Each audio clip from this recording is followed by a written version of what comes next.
Alors maintenant, j'aimerais revenir, toujours lié à ta collection, à une époque, c'était en 2004, où on avait, Bernard de Choisy et moi, conçu, enfin, émis l'idée de faire une exposition, donc on t'avait contacté, c'était le Monde Miroir d'Astérix.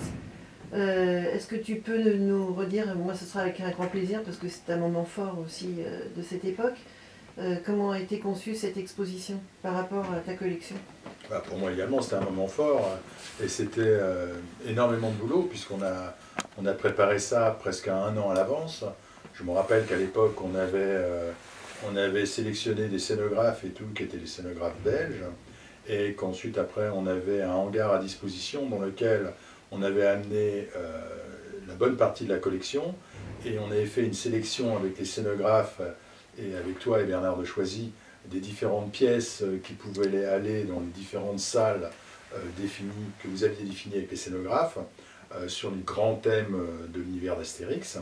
On avait ensuite préparé des mini-vitrines, enfin les vitrines qui allaient correspondre à celles qui se trouvaient dans l'exposition. Et on avait déjà on avait fait les sélections et tout mis en place à l'époque dans ces vitrines, dans ce hangar, de telle façon qu'on ait déjà l'exposition préparée au niveau de la façon de l'aménagement des vitrines lorsque l'exposition aurait lieu.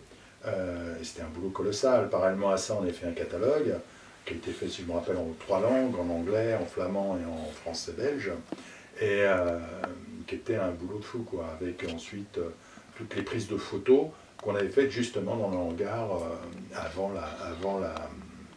avant l'exposition. Alors déjà, la collection, c'était un petit peu déjà la mienne, parce qu'on avait déjà bien travaillé ensemble.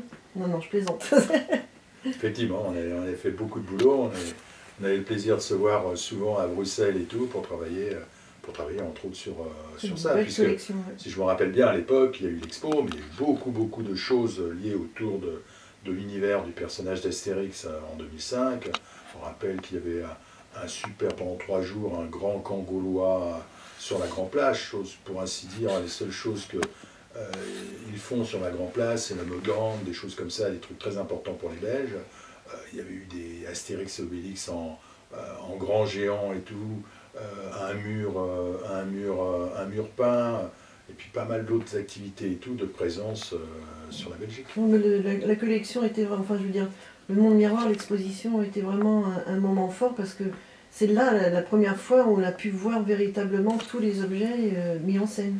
Absolument, et puis surtout, on avait aussi beaucoup d'originaux de ton père, et qui étaient assez exceptionnels, et pas mal de choses aussi liées à l'univers avec René Goscinny, dans la salle des auteurs, qui était assez exceptionnel. C'est la première fois qu'on avait réussi à lier le côté collection avec quelque chose d'assez valorisant et tout, avec toute, je dirais, toute la force de l'univers d'Astérix.